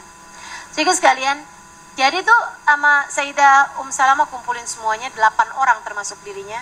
Terus beliau bilang kayak begini nih, Nabi itu udah semakin berat ya keadaannya, kesian ya gitu. Iya sih emang, kesian juga tiap malam Nabi Muhammad kayak harus gilir gitu kan di rumah-rumah kita gitu. Iya sih. Gimana kalau menurut saya nih ya, gimana kalau Nabi tuh nggak usah pindah-pindah gitu, kitanya aja yang datang gimana? Jadi kalau yang pas gilirannya Nabi di rumah siapa, kita deh tuh yang hari itu jengukin Nabi gitu. Biar kitanya aja yang datang, Nabinya nggak usah datang. Terus mereka setuju, cuman masalahnya, tapi di rumah siapa Salamah? Di rumah kamu? Jangan di rumah saya. Terus di rumah siapa Salamah? Ya maksudnya kita juga semuanya kepengen dong Nabi Muhammad kita yang rawat. Katanya Sayyidah Salamah, menurut saya pantasnya di rumahnya Aisyah deh. Kenapa gitu? Kata yang lain, wajar dong mereka tanya, kayaknya mendingan di rumah saya deh, kan gitu tuh. Tuh ya, kayaknya mendingan di rumah Aisyah deh. Kenapa gitu Salamah? Nih, brilian lagi nih. Yang pertama, dia yang paling muda di antara kita. Memang, itu tidak terbantahkan teman-teman. Sayyidah Aisyah yang paling muda di antara mereka tuh tidak terbantahkan. Dan anak muda ngurusin orang itu kan masih kuat, masih sanggup gitu kan. Itu satu. Terus yang kedua, rumahnya Sayyidah Aisyah, rumahnya Aisyah paling dekat sama masjid. Karena kan paling awal dinikahin sama Nabi ketika hijrah. Jadi kan paling dekat tuh sama masjid. Jadinya Nabi kalau mau ke masjid juga nggak susah bawanya. Iya juga sih. Iya sih. Setuju juga, Hindun. Setuju sih. Kalau kamu Zainab, setuju. Kamu Hafsah, kalau saya yes. Setujulah mereka semuanya, hingga kemudian dari Saudah sampai ke Sayyidah Maimunah, sampai ke semua istri-istrinya Nabi ya. Semuanya menyetujui, kemudian disampaikanlah hal itu kepada baginda Nabi besar Muhammad alaihissalam. Nabi sangat senang sekali terhadap hal tersebut. Kemudian jadilah Nabi dirawat di rumah Sayyidah Aisyah alaiha ridwanullah. Keren ya, Sayyidah Ummu Salamah, kemampuan menjaga hatinya juara. Mudah-mudahan Allah karuniakan pada kita sekalian. Masih ada beberapa kisah yang saya akan sampaikan. Ini jamnya udah mau deket jam 11, jadi saya akan singkat-singkat aja ceritanya. Teman-teman sekalian saya muliakan, Sayyidah Salamah itu dikenal sebagai seorang perempuan yang sangat bijaksana. Sehingga Nabi itu kalau ada apa-apa yang kayak membutuhkan pemikiran perempuan dewasa gitu, yang kayak pemikirannya Sayyidah Khadijah. Nabi kan dulu punya istri Sayyidah Khadijah kan, itu kan pemikirannya sangat dewasa Sayyidah Khadijah itu ya. Apa-apa tuh beliau berpikir dengan ilmu gitu, tidak dikuasai hawa nafsu. Makanya Nabi tuh sampai panggil Sayyidah Khadijah kan dengan kata ganti laki-laki banyak, zamiluni gitu kan. Kata gantinya laki-laki banyak gitu kan. Selimutilah aku, wahai kalian semua. Nah, itu kalian tuh ditujukan kepada Sayyidah Khadijah satu. Kayaknya tuh Sayyidah Khadijah satu tuh merangkap buat banyak orang gitu, buat Nabi Muhammad SAW. Makanya bersama dengan Sayyidah Khadijah, Nabi kan tidak menikah dengan perempuan yang lain. Karena Sayyidah Khadijah merangkap semuanya sewaktu bersama dengan Nabi Muhammad SAW. Nah, ketika wafatnya Sayyidah Khadijah, kemudian datang masa Madinah ini dan Nabi Muhammad menikah dengan Sayyidah Salamah, perempuan yang Nabi tuh kalau ada apa-apa datangnya ke rumah dia gitu, ketemunya sama dia, itu Sayyidah Salamah, teman-teman. Sayyidah Salamah. Bukan karena beliau itu umurnya udah dewasa gitu, bukan. Karena tua itu niscaya, dewasa belum tentu. Ya kan begitu? Kamu nih semakin lama nih semakin menua nih. Jangan salah. Walaupun kamu udah minum jamu anti tua segala macem, udah pasti itu kita menua semuanya teman-teman sekalian. Menuanya udah pasti, dewasa belum tentu. Dewasa tuh pemikiran kok gitu. Kalau tua tuh urusan umur, urusan angka, kita hidup di atas muka bumi gitu kan. Nah saudara sekalian, salah satunya adalah kejadian saat Nabi Muhammad Fatah Hudaybiyah. Ketika Nabi Muhammad melaksanakan Ahad Hudaybiyah, perjanjian Hudaybiyah. Saudara sekalian saya muliakan, tuh Nabi kecewa karena Nabi udah jauh-jauh pergi ke Mekah, ternyata Nabi Muhammad gak bisa masuk ke dalam Mekah. Mereka kemudian datang menemui Nabi Muhammad di Hudaybiyah. Nabi kemudian sama mereka mengadakan perjanjian-perjanjian yang kayaknya tuh kayak merugikan pihak orang Islam gitu. Sampai-sampai di masa itu tuh kayak Sayyidina Umar itu sampai bilang yang, Rasul, kok gini sih Rasul, ini kita rugi nih Rasul gitu kan. Kita paksa aja apa masuk ke Mekah gitu. Enggak wahai Umar, enggak, kita pulang wahai Umar gitu. Bahkan yang maksudnya kayak kelas Sayyidina Umar aja protes gitu, karena perjanjiannya tuh memang kayak merugikan pihaknya umat Islam. Salah satunya yang datang dari orang kafir Quraisy ke Madinah harus dibalikin lagi ke Mekah. Tapi kalau ada orang Madinah balik ke Mekah, nggak boleh dibalikin lagi. Udah biarin dia buat orang Mekah.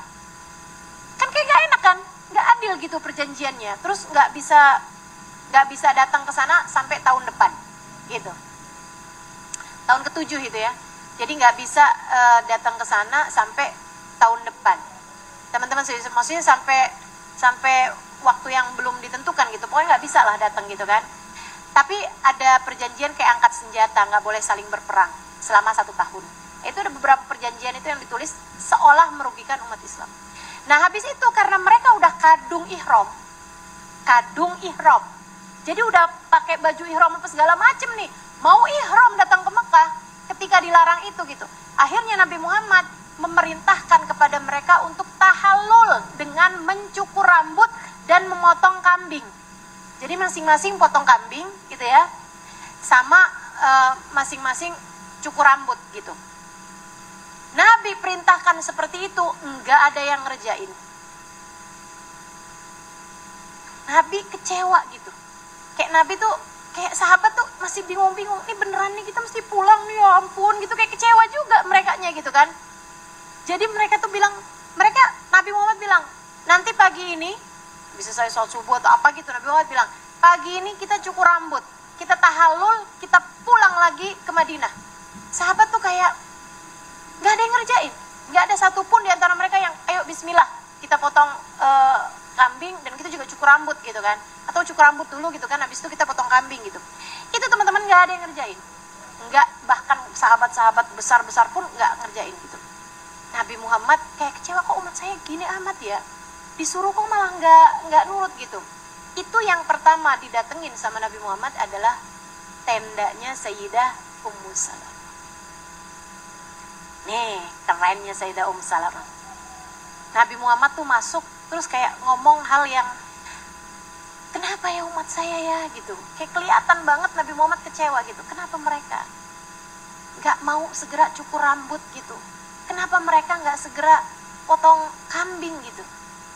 Sayyidah Ummu Salamah bilang kayak begini, mereka tuh cuman nggak ngerti caranya aja kok Rasul. Menurut saya Rasul, coba deh Rasul keluar, panggil muhallik, panggil orang cukur rambut, yang bagian cukur rambut. Rasul, mereka bukannya nggak patuh padamu wahai Rasul, mereka hanya nggak ngerti caranya. Contohkanlah di hadapan mereka. Nabi Muhammad jalanin. Nabi Muhammad keluar, panggil muhallik, panggil yang tukang cukur rambut. Nabi ambil kursi, ya.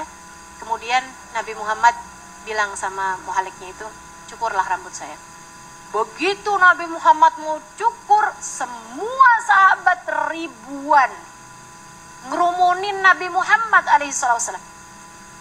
Benar katanya Salamah, semua sahabat ribuan mengerumuni Nabi besar Muhammad alaihissalam. Sampai Nabi Muhammadnya heran gitu. Mereka tuh teman-teman sekalian ngerumuninnya itu bukan asal ngerumunin, tapi kepengen jadi yang paling depan. Kayak ibu-ibu mau hadir majelis. Wah, sampai desuk-desukan gitu. Sampai kayak gitu deh ceritanya gitu ya. Kayak istora baru dibuka. Kayak masjid kalau baru dibuka pada lari-lari. Saudara sekalian, tuh beneran tuh. Semuanya pada ngerubutin Nabi Muhammad alaihissalam. Tentu menyisakan space gitu ya, buat antara Nabi dengan mereka gitu. Mereka nggak akan maju-maju sampai yang nafas orang semua nih di sekitar Nabi, nggak gitu juga. Mereka ada adabnya juga. Tapi mereka tuh mesti kepengen yang paling deket gitu. Akhirnya Nabi Muhammad nanya gitu, ma'ajma'akum, kata Nabi, kalian kumpul semua gini ngapain? Mau apa nih gitu? Nabi mau tahu nih yang disampaikan Ummu Salamah benar apa enggak gitu. Ternyata katanya mereka, karena 2 hal wahai Rasul. Apa tuh? Yang pertama, kami ingin melihatmu mencukur rambut hingga kami dapat melaksanakan pencukuran rambut tersebut sesuai dengan cara yang engkau ajarkan. Biar kami ngerjainnya sama persis nih, gitu kan? Kerjain sesuai dengan caranya Nabi Muhammad alaihissalam. Oh iya, bener nih kan katanya Ummu Salamah kan. Mereka bukannya nggak patuh kepada wahai Rasul, mereka hanya nggak tahu caranya. Tunjukin dulu kepada mereka caranya, mereka pasti akan melaksanakannya. Oh ternyata benar. Yang kedua kata Nabi Muhammad, ya Rasulullah, nurid sya'rah min sya'rati. Kami kepengen dibagiin dong rambutmu wahai Rasul. Kata Nabi Muhammad, baik. Nabi kemudian bilang sama tukang cukur rambutnya, halik yamin, yamin, duluin yang kanan dulu. Jadi dicukurlah Nabi Muhammad, duluin yang kanan dulu gitu. Habis selesai yang kanan nih, belum yang kiri, jadi masuk baru yang kanan. Nabi Muhammad bilang, wazi'hu ila sahabi, bagiin rambutnya sama sahabat-sahabatku. Dia kasih gini langsung, itu rebutan semua sahabat. Ada yang dapat 3 biji, ada yang dapat berapa helai, 5 helai, ada yang dapat 1 helai, ada yang dapat separuh, sepotong. Karena kepotong sama temennya, semuanya, sampai tidak menyisakan 1 rambut pun buat yang nyukur. Kemudian teman-teman saya sekalian, Nabi pun bagi lagi, Nabi ini lagi, cukur lagi sampai habis, kemudian dibagiin lagi kepada para sahabat-sahabatnya. Itu rambut itu, untungnya yang nerimanya tuh para sahabat Nabi gitu. Mereka berbagi, ya walaupun ada yang dapat, ada yang enggak, tetap ya, karena ribuan orang kan, 124.000 orang. Oh enggak ding, itu Haji Wada. Kalau Hudaybiyah berapa ya? Pokoknya banyak puluh ribu orang, puluhan ribu orang. Jadi kan nggak keburu juga dibagi-bagi semuanya gitu. Ada yang dapat 3 helai, ada yang dapat 2, ada yang dapat 1 gitu kan. Kayak gitu tuh. Untungnya saya pikir-pikir nggak didapat sama orang Indonesia. Saya pikir nih kalau orang Indonesia nih yang waktu itu ada nih, begitu diambil disebut sama dia. Habis yang lain minta dia hargain. Selembar 100.000. Kelakuan kan orang kita nih, apa-apa aja dijadikan duit gitu, jadiin bisnis. Itu saudara sekalian. Nah, rambut-rambut itu sekarang malah terkumpul kembali. Ada di Abu Dhabi, ada juga di Saudi Arabia sana ya. Nah itu saudara sekalian yang saya muliakan, rambutnya panjang. Sekarang tuh panjang. Hampir kayak, saya lihat belum lama ini di foto. Itu hampir kayak 2 meteran gitu. Kok bisa panjang Ustazah? Rambutnya Nabi bukannya pendek? Pendek rambutnya Nabi waktu itu. Tapi subhanallah, Allah kayak mau nunjukin kepada kita sekalian bahwa rambutnya Nabi Muhammad itu hidup, jadi rambutnya tuh tetap bisa tumbuh sampai sekarang. Kabarnya setiap 1 tahun naik 1 senti rambutnya.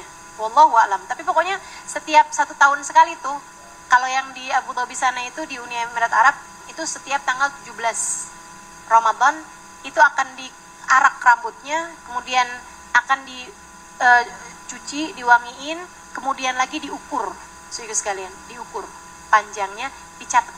Jadi setiap tahun tuh ada tambahan berapa mili senti gitu. Itu apa sih namanya, mili apa tuh? Sentimeter. Ya. Lebih kecil dari sentimeter apa namanya? Milimeter. Ya, itu sama mereka diukur gitu. Setiap tahunnya seperti itu.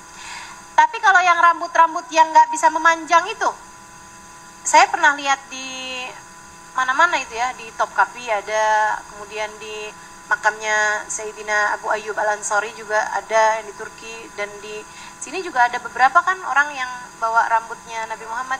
Itu yang nggak bisa panjang berarti bukan rambut kepala, akan tapi rambut jenggot. Ada juga yang rambut alis, pokoknya rambut selain daripada rambut kepala beliau sallallahu alaihi wasallam. Itu Sayyidah Salamah. Teman-teman sekalian saya muliakan, cerita terakhir yang mau saya sampaikan mengenai Sayyidah Salamah adalah Sayyidah Salamah itu perempuan yang suka sering sakit perut. Ada banyak kan di antara kita juga suka kayak gitu ya, dikit-dikit mulos gitu, kayak gampangan masuk angin lah, terus juga gampang mual gitu ya. Satu hari saat Nabi Muhammad sedang menginap di tempatnya Sayyidah Salamah, saudara sekalian, Nabi Muhammad itu kebangun di waktu malam, beliau pengen kencing. Ya, ini terkait hukum, dengarkan dengan baik. Nabi kemudian Nabi itu nggak punya kamar mandi. Zaman itu ya, nggak ada orang punya kamar mandi di dalam rumah. Jadi kalau buang air atau apa tuh di luar rumah gitu kan. Buang air besar tuh di luar rumah. Kalaupun di dalam rumah itu mereka letakkan di tempat gitu. Maksudnya ditaruh di tempat gitu kan. Pipis di ember kayak gitu loh. pipis di satu tempat. Nah, Nabi Muhammad waktu itu juga kayak begitu, kayak yang udah kebelet pipis banget. Jadi sama beliau itu beliau taruh kayak di mangkok gitu loh. Habis itu ditaruh di bawah tempat tidur. Nabi saat-saat jelang subuh banget tuh Nabi malah seringnya tidur lagi, teman-teman.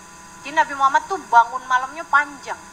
Kalau di jam kita sekitar dari jam 11 malam tuh Nabi tuh cuma tidur sejam 2 jam aja.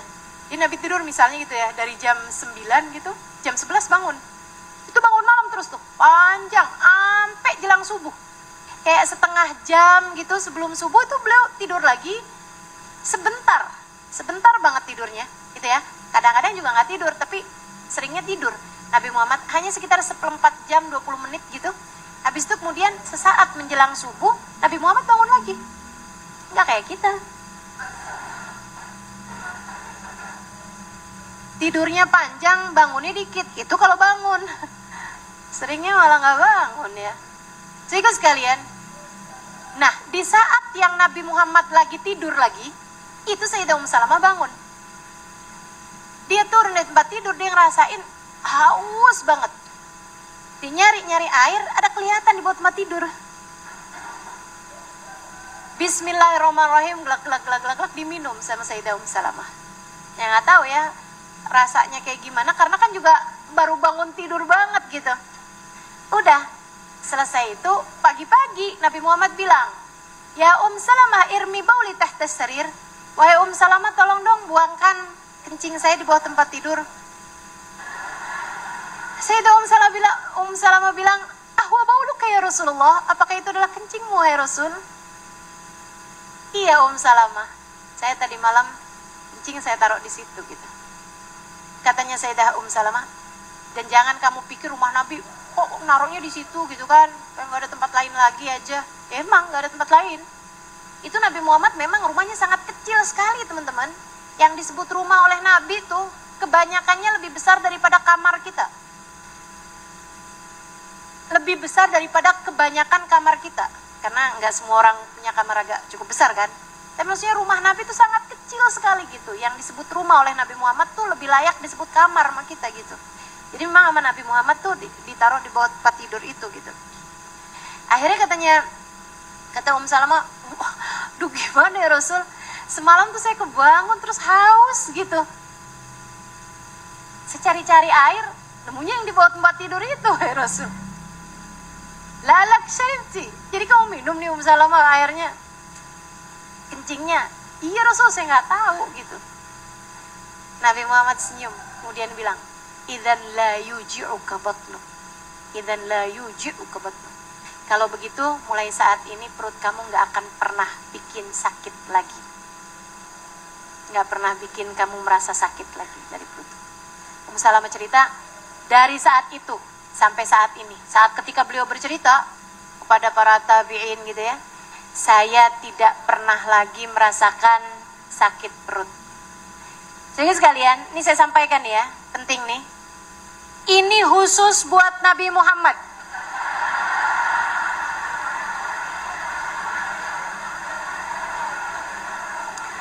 Makanya saya sampaikan tadi terkait hukum, nih hukumnya nih. Ittafaq jami'il ulama bi anna fudalatan Nabi sallallahu alaihi wasallam tahir. Seluruh ulama sepakat bahwasanya apapun yang keluar dari tubuh Nabi Muhammad hukumnya suci. Ya, apapun yang keluar dari tubuh Nabi Muhammad hukumnya suci. Darahnya, nanahnya, pipisnya, bahkan buang hajatnya, meskipun gak ada siapapun pernah ngelihat, mohon maaf, kotoran Nabi Muhammad SAW. Kenapa? Setiap kali keluar tanah langsung menelannya. Jadi nggak pernah ada kelihatan bekas kotoran baginda Nabi Muhammad SAW. Allah tuh muliain Nabi sampai segitunya ya. Jadi begitu keluar langsung tuh tanahnya langsung hilang. Kamu enggak. Jangan coba-coba. Saya banyak baca sholawat, saya mau lihat nih. Allahumma sholli ala sayyidina Muhammad, hilang. Ternyata nggak hilang-hilang. Jadi itu khusus buat Nabi Muhammad alaihissalam. Jadi teman-teman, jami' fudalatan Nabi, apapun aja yang keluar dari tubuhnya Nabi Muhammad suci. Dengan dalil itu juga salah satunya. Sebab kalau itu najis, Nabi Muhammad pasti akan bilang nggak boleh wahai Salamah. Nabi hanya senyum aja waktu itu, kemudian berdoa yang seperti itu. Termasuk juga kepada Ibnu Mas'ud yang meminum air darah canduknya Nabi Muhammad alaihi salam. Itu juga Nabi Muhammad hanya bilang kullu lahmin wa damin yakhtalit bidami lan yusibunar. Darah daging yang bersatu dengan darahku tidak akan pernah tersentuh api neraka. Itu Sayyidah Salamah yang pernah meminum secara tidak sengaja pipis air seni baginda kita Nabi besar Muhammad sallallahu alaihi wasallam. Dan sekali lagi ini khusus buat Nabi Muhammad. Yang lain kencingnya semua najis dan kita tidak boleh berobat dengan kencing. Bahkan kencing sendiri sekalipun, ya. Kalau misalnya ada pengobatan gitu, mata kalau kepengen terang, teteskan kencing pertama, nggak usah ikut, nggak usah. Kenapa gitu? Najis, barang najis kita nggak boleh berobat dengan sesuatu hal yang najis, ya. Mau pipismu, apalagi pipisnya orang, gitu kan? Nggak boleh tuh. Misalnya ada serum-serum tertentu dibuat dari darah, itu najis teman-teman, najis tuh, nggak boleh tuh. Ada soalnya saya pernah ditanya tuh, Ustazah bagaimana hukumnya dengan serum vampire, serum vampir katanya gitu. Saya bilang apa tuh? Jadi diambil dari darah Ustazah, diambil dari darah, kemudian dimasukin zat-zat tertentu sampai jadi serum, nanti tuh disuntikkan gitu di muka sehingga jadi glowing. Udah nggak usah, teman-teman serius sekalian, urusan glowingan ini ya, nggak usah pakai hal-hal yang diharamkan. Ingat, kecoa nggak pernah facial aja glowing. Baik, itu yang bisa kita pelajari dari Sayyidah Salamah. Namun inti dari semuanya kalau saya boleh untuk menggarisbawahi adalah kemampuan Sayyidah Salamah dalam hal menata hati, dalam hal menata lisan. Semoga Allah Subhanahu wa taala menganugerahkan hal tersebut dalam kehidupan kita insyaallah. Wassallallahu ala sayyidina Muhammadin wa ala alihi wa sahbihi wasallam bi fadli subhana rabbika rabbil izzati amma yasifun wa salamun alal mursalin walhamdulillahi rabbil alamin.